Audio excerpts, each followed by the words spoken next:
My buddy Fernando, sheet Okay. metal mechanic, fantastic installer. Never knew how much of a caring, soulful individual he was. And our early interactions were hurry up, right? What's your problem? What do you need? I need more tools. Like, okay, stop whining, get your work done. It was, I was, if you can't tell, I was a coddling, nurturing type of guy early on. I thought you were like a pushy boss man, Okay, well, some people call it that. authoritarian dictator, tyrant. What's going on, L&M family and fellow lean maniacs? We got Calabo session number 3 for you, which is the review, or maybe not really a review, of chapter 3 from the Lean Builder, which covers the 8 wastes. Felipe and I, of course, get all excited, get all gooey and gushy about this wonderful topic. And if you haven't heard Calabo session 1 and 2, check them out. They're pretty good. As you go through this episode, you're gonna see how much trauma I have around the waste of non-utilized talent. And I'm not the only one with issues. Felipe's got some issues too, and they come out when we start talking about weekly work plans. Hang in there. I'd love to get some comments from y'all, letting us know how nutty we really are. Now, if you're brave enough and ready for some fans only magic, hit us up on patreon.com/learnings and missteps. You'll get some exclusive content, and you'll also contribute to us staying commercial free. Now, time for some action. So we're here, man. It's a We are beautiful here. Saturday. I'm glad that you're healthy and Yes. you look good. Looks like it's a little chilly. Is it a little chilly in Texas? It is. It's probably me being cheap. I'm more cheap than it is chilly. So it's like, man, I could do something about heating this room up, but I'll just put a jacket on. Yeah. We get weird weather. It's probably what, 60 degrees outside.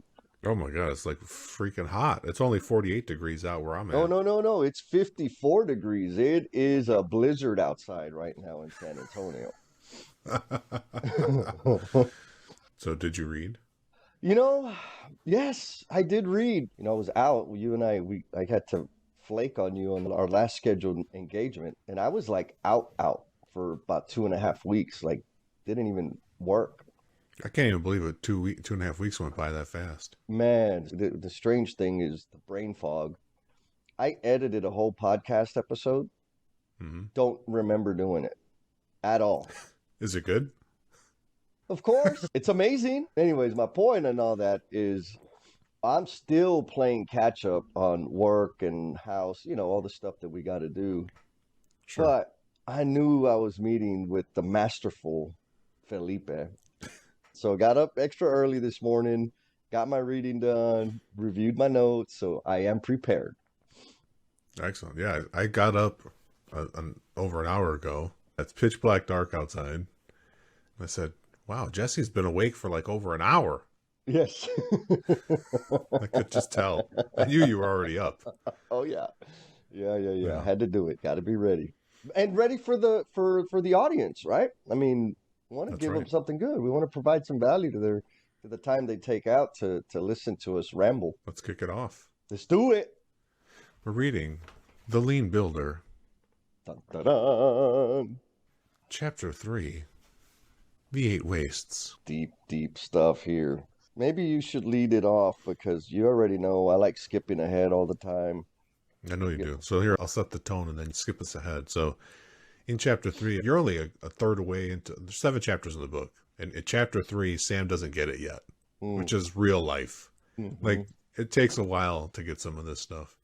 You can walk past a 8 waste poster 1,000 times and never understand what it is, even if you read the whole thing 1,000 times. In Chapter 3, Sam gets this call. This happens every day to superintendents all over the world, where one of the trades will call you and say, all of a sudden, I've got some extra material. I'd like to bring it to your site. And the superintendent just gets excited, like, Yes. Yeah, Come on, bring it. Don't even think about it. And I don't know, Jesse, for at least a decade, I've been anti bringing things just because. Felipe, I agree. But I think it's important for the coaches out there to really take into account what's driving that behavior, right? Like they're not doing it to Yeah. make their life harder. They No. are getting some kind of reward from that behavior. And the reality is, or rather, my theory is, it's a result of us working in this system that's all jacked up. And Yep. because it's all jacked up, there's all kinds of pinch points. There's all kinds of cliffs to fall off and die in. The idea of having just getting it early is better because typically, and this is nationally, right? I'm in San Antonio, Texas. You're in California, and we all have the same experience because people are so used to having a break in the supply chain, wherever that may be. Yep. And so the default is, hell, get it here early so that way at least we don't have to wait for it when we actually need it. Again, another indicator for some problem solving. But when you're in the middle of it and budgets are telling you you're running out of money and schedules are telling you you're going to start paying out of your pocket, what do? We revert to our comfort zone and release the Kraken. And for people like reading along in the book, Sam gets a call from Hank, who's running the ductwork, and he's telling them, they have a little joke back and forth. Appreciate that humor, Joe and Keon. We like that back and forth humor. There's some military humor in there as well. A fence getting. We're gonna just jump over the fence getting, blown over and allegedly ran over by Hank. And they're gonna bring an entire floor's worth of ductwork to the building, like in what, 2 weeks? Yep. 2 weeks later. So in a matter of a couple days, the entire building's ductwork is going to be on the floor in the building. So everyone listening, like, just imagine walking through a building. Now imagine all that you just walked through. You can't just walk through it because ductwork's in your way everywhere. Everything that would be up in the ceiling is now on the floor in your path of travel. It's impossible for it not to be in your path of travel. Oh yeah, plenty of stuff. But at the onset was like, what? You could get it early? Bring it, baby. With excitement. The first thing that Sam thought when all the ductwork was going to get there is what? What do you think about in schedule? We're going to finish early. We're going to catch up. We got to go. That happened on my last job I was a PM on. Same thing happened. They brought all the ductwork for 2 floors. Because if 1 floor of ductwork is good, Jesse, 2 floors even better. I feel like it caused a 1-month schedule delay. Joe and Kian did a fantastic job of really laying out all the real impact that decision has. And you just can't see it. I mean, you're in the middle of it as a, superintendent, trade foreman, whatever. And it feels good to see everything there, right? And so that takes me to kind of to where I started is, well, hell yeah. And by the way, I've been that trade partner that was happy to flood the job with ductwork and pipe and carriers and, everything else because it made me feel safe. I have everything here. I'm not going to have to wait for anything.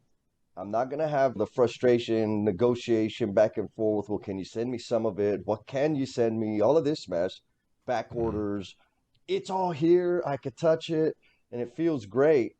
But I touched on it a little while ago. It really is a workaround, right? It really is.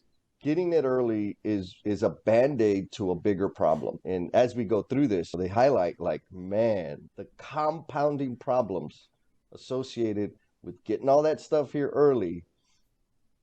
You see a poster on the wall or you read the words 8 waste in a book, but until you can contextualize what that is to your day, you really won't understand. And then warning, red alert. Once you're able to see the wastes, you may need to get a therapist because you're going to see that damn waste all over the place. And it is going to give you this sense of anxiety like, oh my God, we're going to die. Like, no, we're not going to die. It's been there the whole time. The only difference now is you can see it and you got to do something about it. It's in our culture. Batch and queue. Big batches. We want to process everything in giant batches. And we think more is better. I guess the best way to say is there's hazards in it, and being aware of it helps us make a better decision. They brought 4 truckloads of ductwork, started out at 7:30. Yeah, we got it. We're putting it all over the place. I guess what's that, page 44? And Yep. there's still like this sense of glee. This is going to be great. We're going to make up time. Everything's going beautifully. And then there's a dose of reality. Alan invites his mentor, Sam, to the huddle. Like, hey, man, check it out. Things are going good.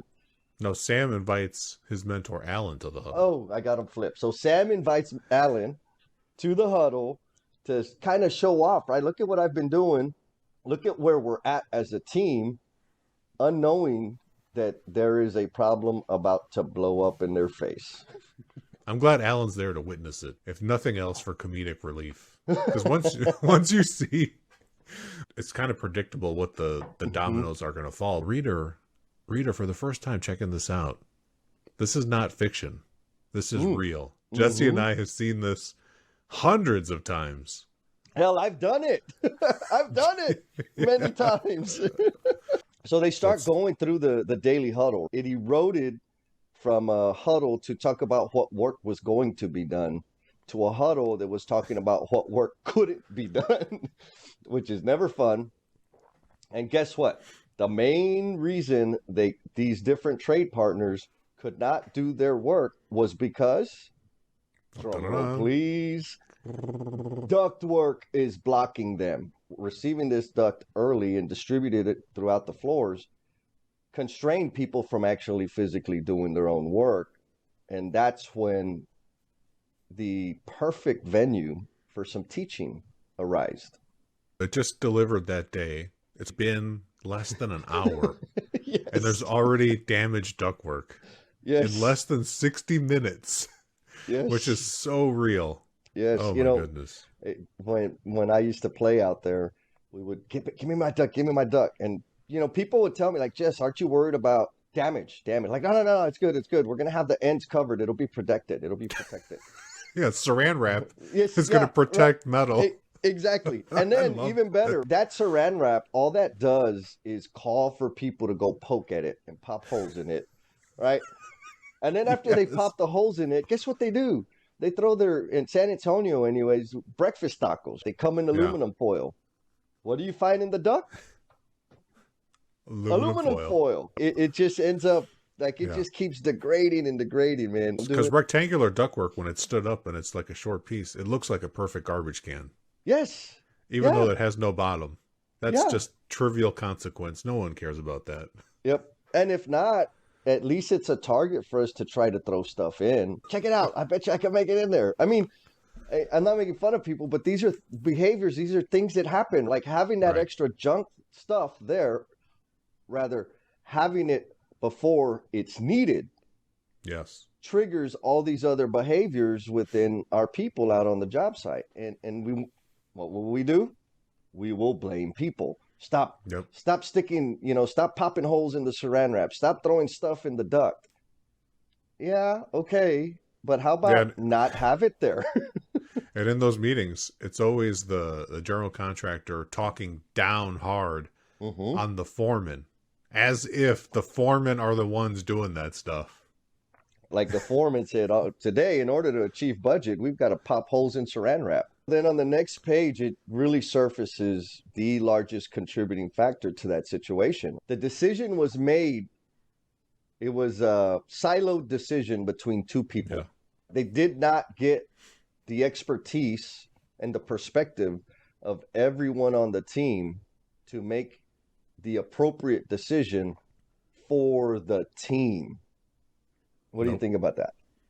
That's what we call a single silo optimization. Ooh, fancy. When you're trying to benefit, I got the fancy words today. Look, I got my fancy coffee cup. I'm staring at myself. Dude. Shout out to It Happened on the Job. We'll give a shout out to the sponsor, Goodman Insurance. Nice. No, but single trade optimization is always going to be to the detriment of the project. And like you said, Sam got so excited when Hank called him and said, I got this ductwork to deliver, because we're not used to having things go our way. So when something seemingly good happens, you could just get swept up in it. Yes, and not think beware. like, oh, wait a minute, there's an entire project here. And a job of this side is, it seems like there's at least a dozen or more trades. So if you do something that makes one trade very productive or hyper productive, it's going to be at the detriment of the others.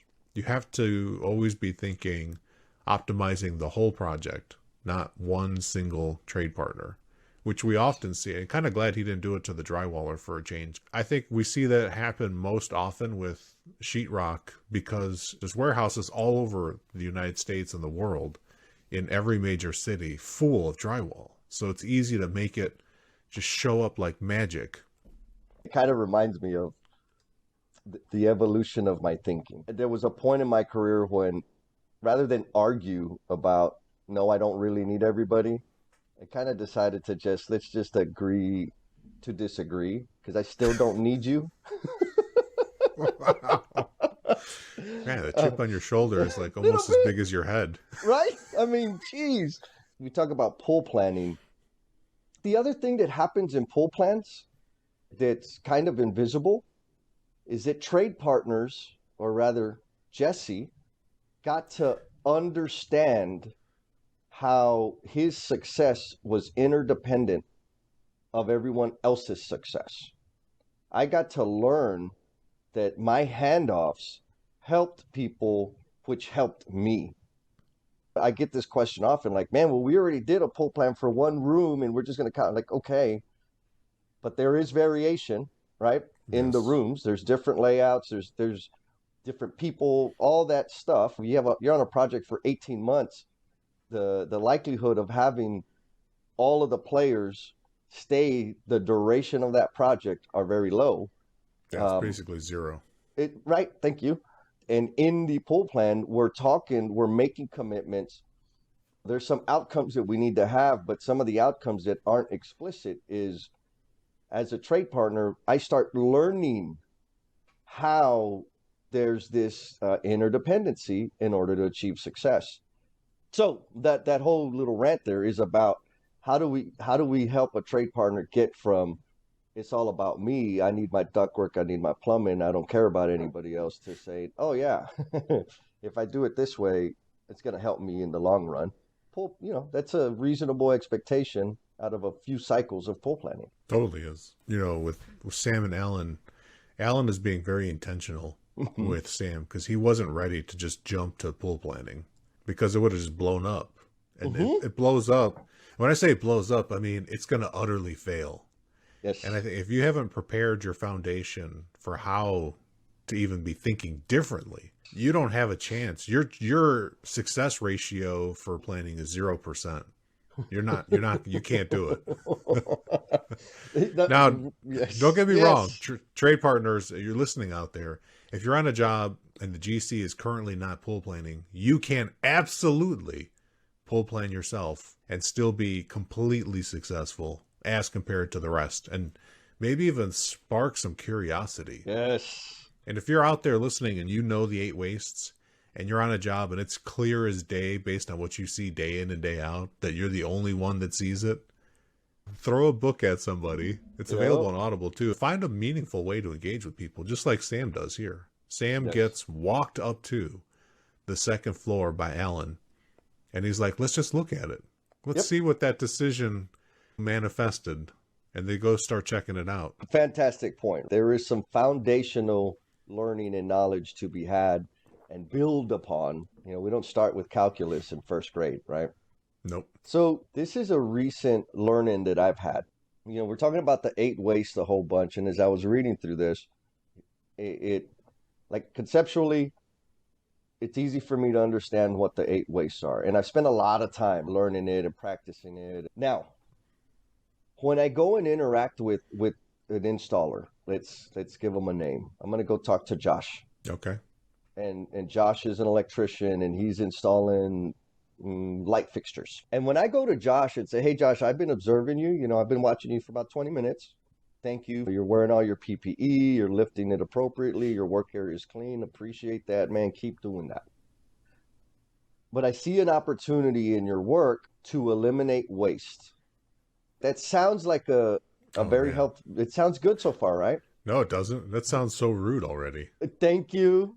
And he looks at me and he says, what do you mean waste? Like I'm working my ass. Yeah. Well, let me tell you about the 8 waste. When you go up and down that ladder, that's waste. There's a million examples. What's happening, like you said, Felipe, I'm accusing that person of being waste. That's what they And hear. that's exactly what they hear. And we have to be responsible with that. I have to recognize that the way that individual is doing the work is the way the work was designed. And so if I Right. go to Josh and say, hey, Josh, about opening, how you doing? Everything wonderful, good, great. And then I say, hey, man, you're following the process. You're doing a great job. It's clear to me that we've done a miserable job of making that work better for you. And here are some things I want to run by you so that we can make the work better for you. Mm. And you let me know, like, is this a good idea? Is this a bad idea? Or will you not try the idea? That conversation is very different than saying, hey, let me tell you about these 8 wastes and they're all up in your business. What do you think? I think I like that other approach much better. Here, You let me might run- like me. Yeah, I think so. You're like, let me run this stuff by you. There's no need to be defensive Right. in that way. The other way, option one, the walls go up. You will not And then- cross that line. And then we'll blame the trade partner. They're just, there's just no buy-in from trade partners. Well, Every time I hear there's no buy-in from trade partners, I translate that to I don't know how to persuade people to try cool ideas. That's what I really hear. Or I myself am not bought in. I'm not Mr. Persuasive, but when I get excited about something, it's infectious. Yes. And the same is true for anybody else. I've had people get excited about CPM schedules. Mm-hmm. And I'm like, I'm almost excited about it, except I just have 22 years plus of experience not to be. Like, wait, come back to reality. And then we get to the acronym of downtime. Dun, dun, dun. So they start talking about D, right? And like you said, the coach is walking Sam through it beautifully, right? Like the first one is defects. The D in downtime is defects. Looking at this situation, not simulated, like real life, where he's living the pain. What defects do you see? Helps him contextualize, digest that knowledge, that information in such a way that he will remember based on his own experience, not based on something he read, not based on something he heard, but the combination of the three.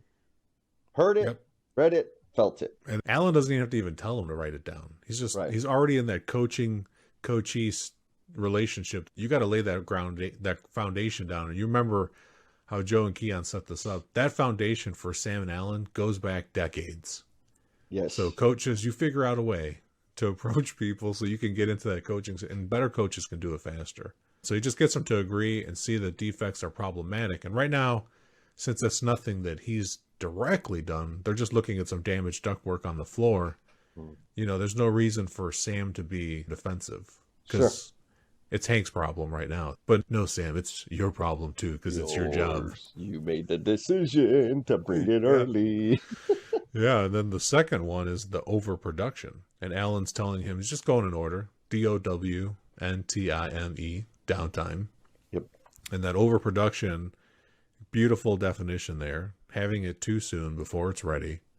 The opposite of just in time. I've seen a lot of people struggle with the idea or concept of overproduction. I think it comes from, the industry that we work in. There's definitely a type of personality, aggressive, assertive, competitive.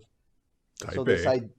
Type A. Type A. Yeah. Yes. That's what we hire for in the business. Right. And if they're not type A, guess what? Well, they're probably not going to be successful in our organization. Yeah. Like we design that. We create that culture or environment. We are action biased. We want to do stuff. We want to go, and we want to go faster every day. We want to win all the time independently. We don't really understand winning as a group. And so an indicator of winning is putting stuff in, seeing stuff, seeing activities. I get it. But if I'm out at a lake and I see two people in the water and there's water churning up and down, like, oh yeah, that's great. There's a lot of activity going on there. One may be drowning though. And we don't understand that. And So now we wrecked out forms on the floor. We took all the pan decking out. We have an empty floor. And oh my God, what a sin. That's that's the Right? most dangerous time in a project. When a floor first gets turned over, it's when the most chaos is coming. Yes, because and then it becomes like, oh, well, I know our plan was to do X first, but for some reason, the material to do that is 2 days behind schedule. Well, we're gonna do Y and Z because there's space and they have their material ready. It's I couldn't even stop from overproduction. I couldn't You stop from knew. laughing. Yeah, I'm just seeing an open floor Yeah. and hearing the people, whispering in the back, like, "Oh, it's wide open. It's available. Where are you Go, at? go, go, Where are you at go. with this? Go, Yep. get on it. Go, get Go. up there. And Let's that go." is absolutely a trigger to overproduction. Don't forget that it's encouraged by the owners too. So Yes. an owner will walk your job after a milestone, like a floor being poured out, and they don't even stop and say, "Good job." Right. First thing they do is, "Where is everybody? Mm-hmm. Why isn't everybody working on here?" It's like, well, Mm-hmm. it just cured like Right. minutes ago. Oh yeah. Everyone It- thinks that construction is like turning a light switch on or turning a oh. faucet. Let's not forget the plumber love. It's not a flip of the wrist and it happens. It's a Right. massive coordinated effort. And so this overproduction idea, like it is very counterintuitive to the people in our industry And I because don't want to leave out the designers too, Jesse, because the I agree. designers, overproduction is the number one way that design gets behind schedule. Mm. And I don't care if it's architectural, engineering, and I've polled people, and they'll often will not want to admit to overproduction, but as soon as we make their work visible with either Scrum or pool planning, all of a sudden it becomes clear that you've got people working on massive amounts of things way in advance of when it's necessary, and they're almost happy to hand it off in this gigantic stack of stuff, even though they know it's just riddled with defects, and they're going to have to rework it Mhm, and a mhm. second time, and sometimes even the third time. Yes. And overproduction just drains so many things. It has so many horrible consequences, but I think it is the least recognized waste. And when I poll people, I poll designers, architects, engineers, contractors, trade partners, overproduction never makes the top 5. But when Mhm. you do a root cause and how these dominoes fall, the 8 wastes are all interconnected. Right, right. But you never just have one. They're like twins and quintuplets, octuplets. They Yep. always come in a gang. Them wastes roll deep, baby. You gotta be Yep. careful. To this point, Sam's agreeing. As Alan is dropping the knowledge of what these, first handful of wastes are, he just completely understands how it's going to slow Mhm. his job down. We know what that feels like. Yeah, that sucks. That's a waste. Yeah. Let's stop. Let's get that out of the system. That one's Yep. super easy. And then where do we go? So then we go to, oh my, cut me off when you need to, because go. this is one of my favorite ones. I'm putting my book down so you can just go. Take it. So non-utilized talent. And in the book, it talks about non-utilized talent in terms of a tradesperson or craft person moving trash around or moving inventory around, and which is keeping them from exercising their expertise by installing stuff, which is a beautiful image and a real thing that happens all the time. It's not just that. There's so Right. much more for me in that idea of non-utilized talent. And one that this book does an excellent job of equipping people to start attacking is when we don't get the expertise of the craft workers that are doing the damn work, right? They have an immense amount of knowledge that we do not tap into. That is non-utilized talent. The decision that was made to release the duct in a conversation between two people was a failure to tap into the talent of the rest of the trade partners and understand how this was going to make the project better or not. Now, here's the other part. Elimination and minimizing or removing waste and having a stable system creates a venue for us to develop capabilities within people. And I'm going to say right now, I've seen it over and over and over again where an individual, my buddy Fernando, sheet metal mechanic, fantastic installer, never knew how much of a caring soulful individual he was. And our early interactions were hurry up, right? What's your problem? What do you need? I need more. So like, okay, stop whining, get your work done. It was, I was, if you can't tell, I was a coddling, nurturing type of guy early on. I thought you were like a pushy boss man. Okay, well, some people call it that. Authoritarian dictator, tyrant. Yes. And in my mind, in functioning that way, Fernando was the problem. And as I learned and, tripped over myself a million times, I discovered that if I get these barricades and minimize the waste in his work, all of a sudden, Fernando was this really insightful, thoughtful person that was fantastic at training and guiding apprentices. It wasn't that all of a sudden Fernando was there. Fernando always had that. But because of the way I led or managed, right, because I wasn't leading, I was managing and dictating, I was failing to tap into that talent. And through many years and a lot of patience on his part, I was able to mature to a point where I was like, oh, let me get all this junk out of his way. And all of a sudden, this talent that he had that no one, like, we just don't think that craft workers have a capability of teaching or communicating or problem solving and innovating. The reality is we can't see it because of the systems that we are designing, and with the caveat of you may not have intentionally designed it, but your behaviors and practices by default are designing a system that keeps us from tapping into that talent. Okay, rant over. No, that's a good rant. I feel like I'm Fernando. And I've been mistakenly called Fernando a bunch of times too. So it's like extra good example, Jesse. People in charge, the leaders, don't know what their people can do. They have no idea. Yep. And there have been books written about the untapped potential in the workforce for people to do things. And if you look at how, we talked about that type A personality, even those people have creativity streaks in them. Yes. And they do things like leaders out there listening to this, to really understand non-utilized talent, you have to get to know your people. Just like Jesse had to get to know Fernando. How did you find out that he was good at teaching? When did that light bulb go off, Jesse? It was one time that couple things. I had to slow down. And when I say slow down, what I mean is spend like 10 minutes observing him in his area and just, being present, not physically there and staring at my phone or on a call. I was there for a few minutes. He's like, hey, bro, I want you to come and check this out, see what you think, because I think this could help other projects. And I was like, well, yeah, okay, well, you save time. I'm going to come see it. Yeah. And as he was doing this thing that he wanted to show us, there was a new apprentice on the job. Like the first day on that project. He had some experience, but it was his first day on the project. And I was there to see the way he was going to, elevate the duct so that he could seal it and do all the stuff that he needed to do and then hang it. And there was some tricks, right? Some little tricks he had, a little stand that he built. And I was okay, so let's go check it out. So he gets the new apprentice. And he tells the apprentice, like, hey, man, like, straight up, have you ever Pookie ducked before? And the guy says, yeah, I Pookie all that, like the duck sealant, right? Okay, yeah.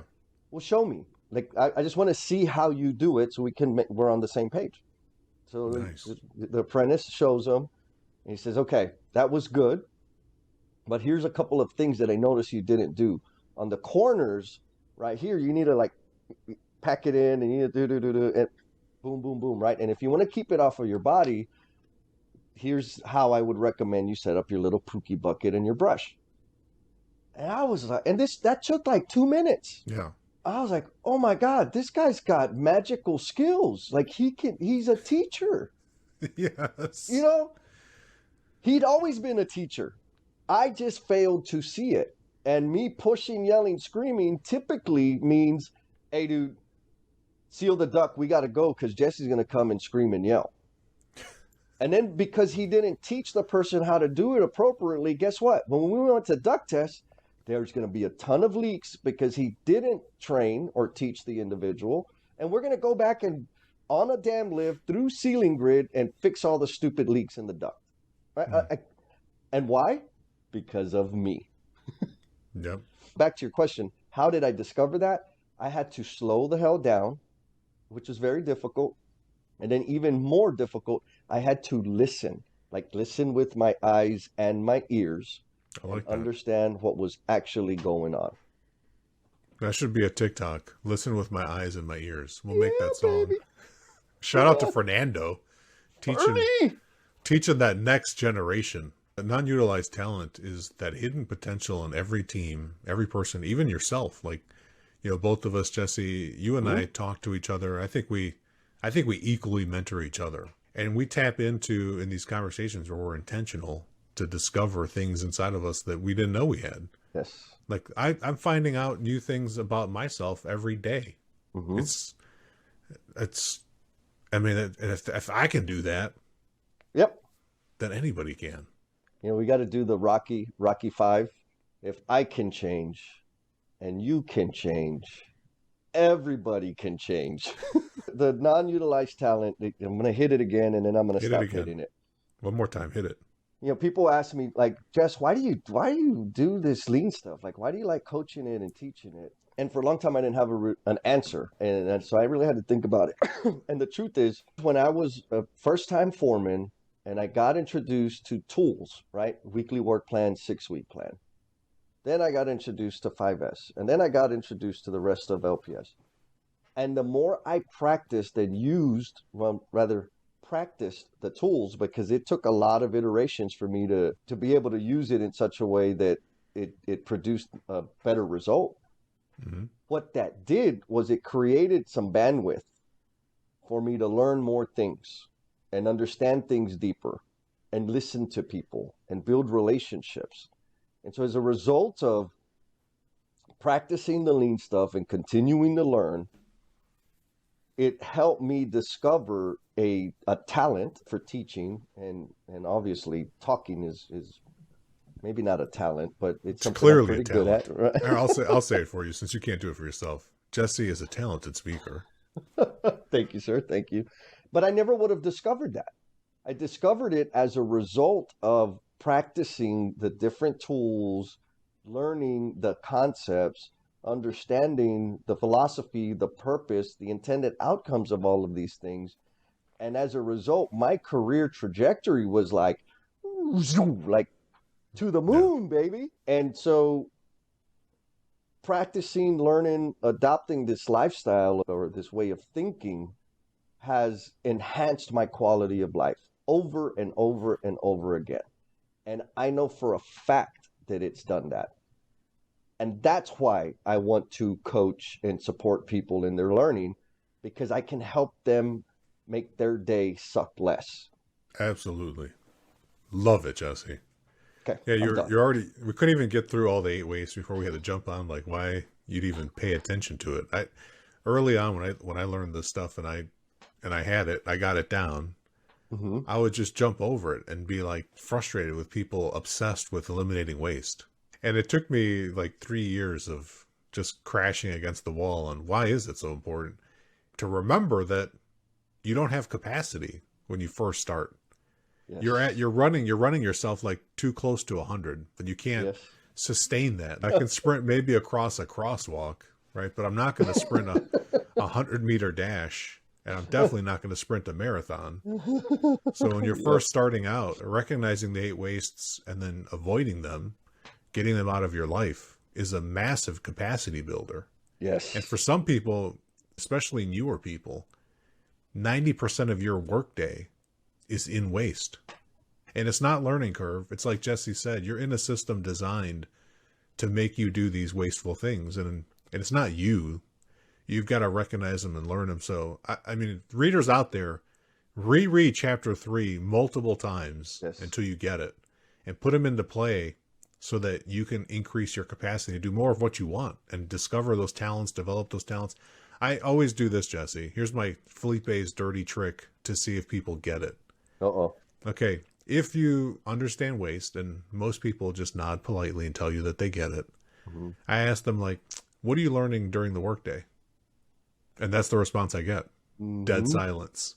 Mm-hmm. If you are really doing it, you have increased capacity to learn, and you can learn anything you want. I've even told people, like, if you want to study some biology on the side, or if you want to get good on TikTok, Mm-hmm. shout out to Shannon, Oh who's like man. really good at mad social media posts. I just learned from her this week that you can do donut yoga as a Oh morning yes. ritual. Did you see that one? I saw that. That was awesome. Yes. I'm jealous. Like, come on, Yeah, ladies. When do I get invited to do donut yoga? I know. I've never been invited to donut yoga, but I want to be invited. You can get your work done, you can learn, you can experiment, and you can have better relationships at work. That doesn't happen until you have that learner's mindset Mhm. and you're putting it into place. So check out this chapter multiple times. So that takes us to transportation. And transportation, it's the movement of the stuff, the material. And one thing to make that easier would be to have everything on wheels. Right? Anything Yes. that's delivered to the job site, make sure it's got wheels on it or under it. And that minimizes the impact, right? Because if it's on pallets, yeah, you probably have a pallet jack. And everybody else is using it, or it's on the other damn side of the building, or that sheetrock is in my way, or that pallet of fittings is in my way, and I'm not gonna move it. I'm installing duct, sheetrock, and pipe fittings. That ain't my stuff. Nope. So that's a phone call. Hey man, look at this stuff, or a picture, text, like, hey, they need to move their crap. I Yeah. can't do my Or job. even worse, a photo put into some management software platform that goes to the superintendent. Mm-hmm. Mm-hmm. And then you piss everybody off, right? Like that's a whole other thing. But if it's on wheels, I'm more likely like, oh, phew, I'll just move it out of my way. It's Exactly. still waste. It has been reduced. It's still waste, but the movement of that material, I mean, ideally, the transportation of that material should be off the truck onto the floor and its final resting place within 3 days. I say that never having achieved it, but Yeah. that's what I'm working towards. Can I Goal. can I like get that it off the goal. truck, where it to the place of installation to its final resting place within 3 days? That takes a lot of damn effort, a lot of coordination and whatever. But you're minimizing the transportation off the Right. truck onto the first floor for 6 days, moving it around a gazillion times, up to the second floor, moving it around a gazillion times, and then actually installing it 3 weeks later. I didn't need it. I got it too No. early. And all of these definitions, these 8 wastes that we're uncovering, they all are sitting on top of this definition of the flip, the inverse, what's valuable. I think Joe and Keon jumped over it because they just assume everyone knows what value is, but the wastes don't make sense to people. Transportation, I got it, and the reason I'm sensitive to transportation, Jesse, because Mm-hmm. I got into an argument with somebody recently about transportation as a type of waste. I said, let's agree first on what's value. Value, in my definition that I learned from Jim Womack, shout out to Jim Womack, author of The Machine That Changed the World. Love you, Jim. Also, your buddy at the Lean Enterprise Institute, right? Yes. Jim Womack's taught me a long time ago in a book. He said, value is the beneficial transformation of information, material, or a combination of both. That's value. Mm-hmm. And he's like, if it's not transforming, nothing's happening. There's no action.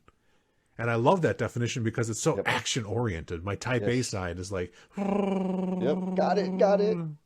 right. I'll often tell people, like, when you order something from Amazon, shout out to Amazon, Yes. when that thing leaves where it's held, the warehouse, the distributor, or the direct seller, and it's on its way to you, are you happy that it's on its way to you? No.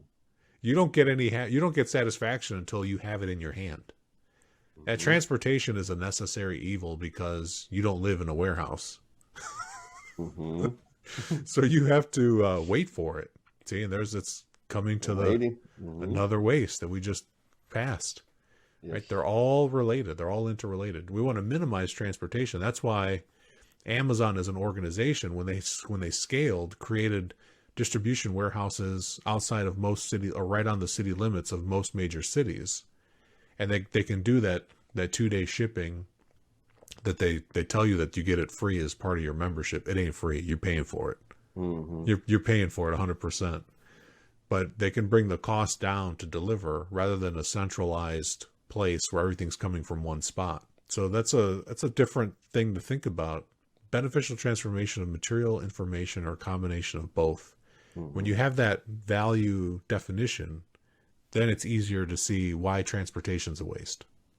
Because I've had a lot of people have a lot of trouble with the T in downtime.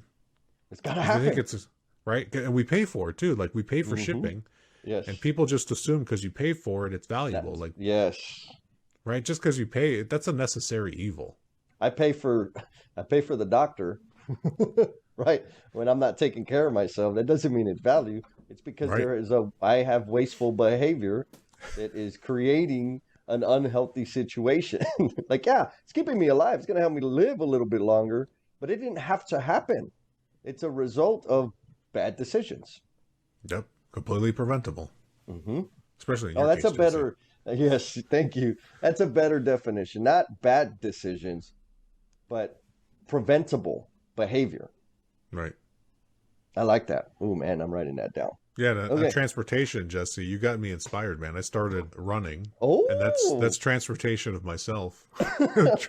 Transporting myself all over planet Earth. Transporting the calories out of Felipe. And that's because I have too much excess inventory in terms of fat cells. See, all these wastes are interrelated. So now I have to spend all this transportation. Yes. I need more transportation. Because you overproduced when you were at the table. Yep, overproduction, putting in more food than was necessary. The defect was I tried to put my pants on and I couldn't button them up. And I wanted to blame the pants, but it was defective thinking that caused me to not be able to button pants that I used to wear for a decade. Oh man. The afflicted. When you are afflicted, you will have these types of conversations. Right. And so that takes us to inventory, the sixth waste. Alan's, still schooling Sam. So having inventory may not seem like a bad thing at first, but having too much of something on a job site can kill flow. Yes. So that's an important, it can kill flow. Yes. Will work happen? Yes. Will people be busy? Yes. Will things get installed? Yes. But is it flowing? Yep. I think that's a good anchor point to get a sense of what inventory, a good or an indicator of, I have too much inventory. Because inventory is helpful when the buffer or that inventory is right sized. Yep. But I don't, for me in my earlier in my career, I just needed material because it was my wubby, right? It made me feel good because I got it. Your security blanket for those of you that don't speak Jesse. Thank you. Security blanket. And then I got introduced to all these concepts and I said, zero inventory on the job. Guess what happened? Delays, because we needed, this was for real. Yeah. I ordered 1/2-inch copper. Yeah, I did a bunch of stuff. Anyways. So I only ordered exactly what we needed for a specific thing. And because of the way the team was cutting the pipe, it caused us to need more couplings. But I only ordered 6. And because we needed 2 more, they had to stop and wait because we had to go get some couplings that, you could trace it all back to the fact that my inventory buffer, there was 0 inventory buffer. What did it do? It disrupted the flow of work because they were clicking and then boom, hard stop. And so inventory is an indicator, but we've got to right size that buffer, right? I should say it this way. Inventory can be used as a buffer, but it's got to be right sized. And understanding the whole scope of work or the sum of the work and the material and our output, what can we do, how quickly can we do it, helps us right size that inventory buffer. Absolutely. And we see the same thing in design as well. In early design, sometimes the design team wants to engage the client stakeholders with a lot of meetings. the clients like trying to optimize for their stakeholders are busy, like especially if it's a hospital or a school, they've got day jobs, Yep. right? But they were like, let's just do this. Let's get these meetings over with. So we're going to have like 5 meetings, you know, 1 week, or even I've even seen like all day sessions that just burn people out. And you've created this massive inventory of information. So now they've pulled this massive amount of information. They've got these like pages and pages and pages of notes or flip chart papers, or an entire room is plastered. Whiteboards are just filled to the kilt where you've run out of space. And then someone has to process all that information. It was way too much. And then they look back and they're like, God, you know, from here to here, this doesn't even make sense anymore. Like, what were we even thinking? What were we talking about? It's just too much. We see the same thing with punch lists, these management systems that allow you to create issues.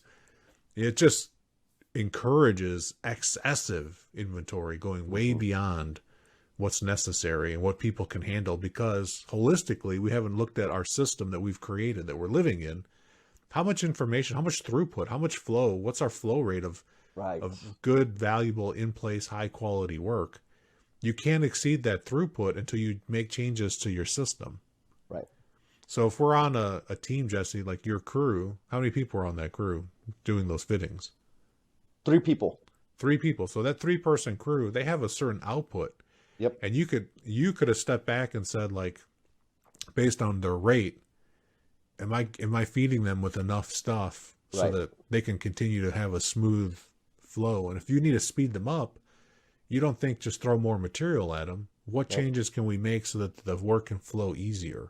Yes. Now, faster will be a consequence, but start with making it easier first and reducing that inventory within that buffer. Thank you, Jesse. Yep. See how aligned we are? Yes. Oh, here's one. Tell me what you think about this. Time is the shadow of motion. Tell me more. You like that? So I got introduced to that by a coach, a mentor, Bryant Sanders. We were just learning how to study work. And he kept saying that. I'm like, I think I know what you mean. But no, not really. So it took a while for me to digest it. So what does it mean? Break it down. Time is the shadow of motion. What I tried to do in my improvement efforts previously was cut time, go faster. And all that was really pushing, grinding, adding burden to the person's day. It took me a long time to discover that if I reduce the motion, take out the things that are causing the movement of that human being, the result is, as that motion gets smaller, the shadow gets smaller. Time is reduced. You like that? I love that. Time is the shadow of motion. Yep. So when we want to improve throughput or output, production, whatever words you want to use there, my recommendation, or my learning rather, what I learned was focus on reducing the amount of movement that individual has to do as a result of the way the work is currently designed. You minimize that, time's going to go down without a doubt. That's some gold. You like that? Well, I love that. Bryant Sanders imported that to me, and got to keep sharing that knowledge, right? Right. You know what? That's perfect, because that takes us to M, motion. So another thing I discovered, Joe and Keon do a good job of helping people understand what that is. People moving around. One thing I discovered is in motion, because motion, transportation is the movement of material. Motion is the movement of the human being, of the person. Yep. When I minimize the motion of that human being, I'm also minimizing risk. And when I say risk, I mean exposure to injuries. So for example, soft tissue injuries.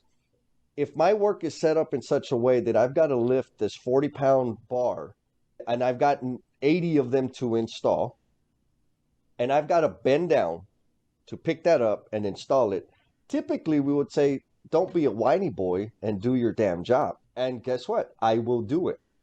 I'm 20 years old. No big deal. I'm 43 years old. I can feel it now, right? Yes, you can. And that is a result of wear and tear on the body. because I've been bending down to pick this damn 45-pound, whatever it is, hundreds and hundreds of times. But there is physical motion of my body bending down and coming up. How do I minimize that motion? Let's elevate that work. Let's build some platforms or something so that it's waist high.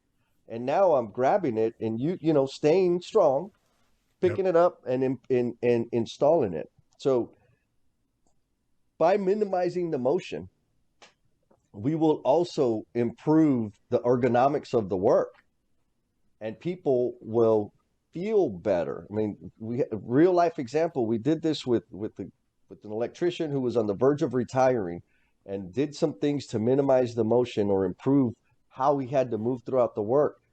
And the next day he came back and said, he's like, dude, last night I had the best sleep that I've had in years. And I also was able to go home and play with my grandkids and talk to my wife because I didn't sit down on the lazy boy and pass the hell out like I normally do to exhaustion. Yeah, we talked about that, running at 100%. You got it. It's not sustainable. You can't run yourself at 100%. No, not forever. Can't. Nope. We did the same thing too, Jesse. I was working with a team on a parking structure, and we looked at they didn't want to do pool planning, and I was like, "Good, you're not ready for it anyway. I don't want to do it with you anyway." And instead, I said, "Let's bring in the lead foreman and understand where people having trouble, and not because they're whiny, right? But where is it hard for no reason? Like, why are we making this hard?" Yes. Like, why are we punishing our people? Did they do something bad? Yep. Are we just being vindictive for no reason? And that wasn't the case. So, we looked at just where they were working and where their material storage bins were. And we said, like, hey, is it okay if we just move those closer to where they're working? Like, it's basically on a parking structure, it's very few crews. It's 3 different crews, 3 different types of trades. So it's simpler, but it still can get out of hand. And so they moved it close to where the actual next concrete placement was going to be. Like, when I mean closer, I mean they were traveling 3 levels to go back to a tool bin. We put the bins up. We put the bins. Check this out. We put the bins up where they were, making that one little change. Jesse took their pour cycle from 14 to 15 days down to 7. Yes. Cut the pour cycle. So the time shadow, Jesse, to use Jesse's words, time shadow cut in half. Because you cut the motion. Cut the motion. And they didn't even need to do pool planning because the schedule that they had all that baked in problem. Yep. And by just thinking about the wasted motion, we got all the way down to doubling the throughput. Doubled the throughput. That's just one waste. So if you're reading this book and you're like, I want to do a pool planning one day, where do I start? Start with wasted motion. Look at that time shadow. Time is the shadow of motion. Watch out, baby. Lastly, we get to the E, which is excess or excess processing. And they refer to it as anytime you need to rework, rebuild, redesign, you're experiencing excess processing. And listening or having this conversation with you, Felipe, and hopefully our listeners are getting insight, and our conversation speaks to every stakeholder involved in construction. Naturally, I'm going to be on the trade partner's perspective because that is my background. That's where my heart is. And you being able to speak of your experience with engineering and design and the GC side of it is fantastic. Part of the reason I was excited about doing this is so that we can help people further understand the other stakeholders' perspective. So as that relates to extra processing, Last Planner System has become this really sexy, exciting thing that a lot of people are learning to do, right? It is getting sexy. Oh, man. I think, you know what? It started getting sexy, Felipe, when you and I started doing it. How about that? Yeah. Watch out, boy. Yeah, boy. And so here's an example. This is a real situation that I experienced working with a trade partner. We would do pool planning, weekly work plan, 6-week planning, We did that with or without the GC. Most of the time, it was us internally coordinating our stuff, getting ahead of things, identifying constraints, removing them. Then all of a sudden, GCs started, in San Antonio, anyways, they started playing with it. And so we had our weekly work plan, and they had their weekly work plan, meaning different formats. Right. And naturally, we have to use the GC's format because they're in charge. Well, guess what Genius Jesse did? I would not accept, like, if the foreman would send me the weekly work plan and it wasn't in our format, I said, do it in our format. Is that an example of extra processing, Felipe? Yes. Duh, and I couldn't Well, see no, it, right? hold on, Jesse. You're Please. still from the trade partner's perspective. Yes, So when yes. I facilitate last planner sessions with anybody, I remind them that the people that you hired already have some way to create a weekly work plan. Ooh. And I said, it is not for me to dictate to them to put that into a form. It is no benefit. And I've been across the ocean to Europe, Jesse, and had the same conversation with people. And I've asked every GC and every construction manager, because they do it too, what do you do with those weekly work plans that you're collecting from all of these tradespeople? And Jesse, the answer has universally been, we just collect them and we file them away. They don't even read them. Oh God, that's They the worst thing to do. Don't Yes. even read them, Jesse. So That's that is 100% an example of excess processing, and I do not condone it. There is a benefit, 100%. There is a benefit to having a weekly work plan. But everybody I've met, I even went to a job where they told me, and this was a job in California, in the Bay Area, where it's supposed to be like the highest, leanest intensity in the whole world. Yep. And on this job, I was told that these trades just don't get it. They are completely disorganized, and other bad adjectives were used. Yep. And when I went there to do the first session of pool planning, and we asked questions about what they're working on this week, every single foreman, without exception, had a weekly work plan in some way, shape, or form that just coincidentally was not on an Excel spreadsheet. And it totally got the job done. And on that first session, first single day, they pulled the schedule ahead 2 weeks because they could see the interconnectedness, and we created the flow through the system. It had nothing to do with collecting a freaking form. Now, for your organization, if you're listening, Felipe is not saying do away with weekly work plans. Not what I'm saying. If you have that standard in your organization where there's a benefit, you're trying to raise the level of planning among your crews, there's a benefit to that, to level setting. 100%. There's a benefit. But if you're a general contractor and you're collecting anything from anybody on the project that you're just passing, shuffling paper, you are guilty of excess processing. Congratulations. You now have another way to decrease waste in your life because you're spending your time. You're spending time with your people to collect it, ask for it, badger people when they don't give it to you, file it, store it, save it, build up unnecessary inventory, it's in your way, it causes defects, all the wastes come into play. They're wasting the time of people that are, creative people to process nonsense paperwork. Yep. Let's reduce that down, take it down to the bare minimum. We won't get it to zero. Right. Like Jesse said, zero's the goal we're striving towards. Let's get there. Let me take a breath and get off my soapbox. Excess processing drives me nuts. Clearly, especially around weekly work plans. Oh my God. But I think you made a great point, right? It can absolutely be used. Well, here's the thing. It's like data. Yeah. If you're not going to do anything with it, don't collect the damn thing. Right. So how do we level set? How do we use collection of weekly work plans to add value? So an example of that is I would get all of the weekly work plans, and it gave me an opportunity to look at to what degree was the individual planning. and communicating the plan. Early on, it was just fill out the damn thing. Just have a plan, please. And a lot of Please. times what I would see is install duct. Okay.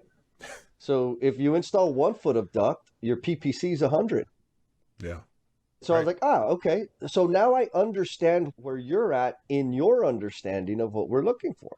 So I could come back to, let's say, Fernando again. Say, Fernando, thank you for doing that, having the plan and communicating. I could see that you executed the work.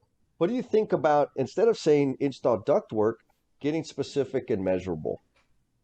I'm going to install the medium pressure duct on second floor, and we're going to have 450 feet done by Friday. He's like, well, that's what we did. I was like, I know. Well, would it help your team if they knew that that was the goal? Oh my goodness. He's like, Making work visible. yeah, you got it. And he's like, okay. So my point in all that story is collect it. It's a tool that you can use to help develop people's capabilities. But if you're not going to do that, I don't And collect used toilet paper, right? nope, I hope you don't. No, not anymore. I used to work for a water treatment plant, and we did collect used toilet paper. Oh man, we're gonna have to write a book about that. Yes, we will. So I want to put a bow on this chapter, Jesse, because this is Yes. beautiful. Let's bring it to a close. At the end, Sam has to recover from that one enthusiastic decision to just make it rain ductwork on my job. Mm-hmm. It took them over a week He said, to recover from that. And I like in the book that Sam goes and engages individually with every one of the trade partners through the rest, and he's now spreading the knowledge of looking and recognizing the waste. And part of that, I think, is so that he can increase his accountability with his people, because he has to own this mistake that he made. And then if you could teach other people to see reality for what it really is, then 2 people looking at something is better than just one. some of the notes I got here in my dealie, Yeah. they as a group come up with a solution to overcome the overproduction, like this whole ductwork fiasco. Yeah. As a group, all the trade partners. And what stood out to me was when the team, all the team members contribute to problem solving, to overcoming issues, that is an indicator of a super high performing team. And I know a bunch of people get confused and they believe a high functioning team is a team without problems. Negative.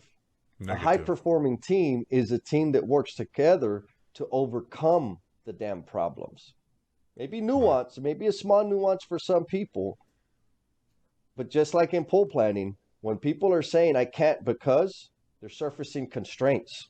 Right. They're giving you a gift. They're not complaining. And so you got to change a little bit. Like, yeah, you got problems. Guess what? Every damn project, every damn relationship has problems. The differentiator is, are we going to work together to overcome them, or are we going to stand around and blame each other? Like that interaction shows the maturation of the team. They're becoming more cohesive and they're working to help achieve the goal, the team's goal, to deliver the damn project. Sorry, that was a very powerful way that our authors here wrapped it all up. You're already peppering the breadcrumbs that we're going to pick up the next time we come back. Join us next time as we dive deep into managing constraints. Oh my God. Here's a teaser. Yeah. What's a constraint? Yeah, let's not answer it. Let's leave them at a cliffhanger. As always, super great conversation. And thank you for keeping us on track, because you know that I can get off in my preaching. I think this is the first time we're actually going to finish within our scheduled time. What do you think? I think it is the first time, Box, that we're achieving. Yes. And it took us 3 iterations to get to finishing on time. So look, we drink our own Kool-Aid, we eat our own cooking. Thank you, Jesse. Thank you, Felipe. Take care, everybody. We'll see you back for Constraints next time. See, I told you were going to get to see just how twisted we are and how excited we get about the 8 wastes. Now, I want to give a shout out. We've had some significant growth with our podcast, and thank you to everybody that's listened and told another friend. We need you to keep doing that, please, because we're having too much fun doing this. As it relates to these Calabo sessions, I want to give a shout out to our listeners up in Maidenhead, England, y nuestros amigos de Sudamérica, Colombia, Peru. Thank you for listening. And a shout out to a dedicated and brutally honest listener, Mr. Sean Moran. Shout out to Sean for calling me out on titling this a book review. He said, dude, that ain't no book review. You're right, Sean. It's more of a leangasm, and I just can't help myself. Thank you for listening. Be compassionate with yourself. Stay cool, and we'll talk at you next time. Man, you are one dedicated listener, sticking with us all the way through to the very, very end. Please know that this podcast dies without you, and we invite you to share how the episode's impacting you, along with your thoughts, questions, and suggestions. You have been gracious with your time, so we added social media links in the show notes to make it super easy for you to connect with us. Be kind to yourself, stay cool, and we'll talk at you next time.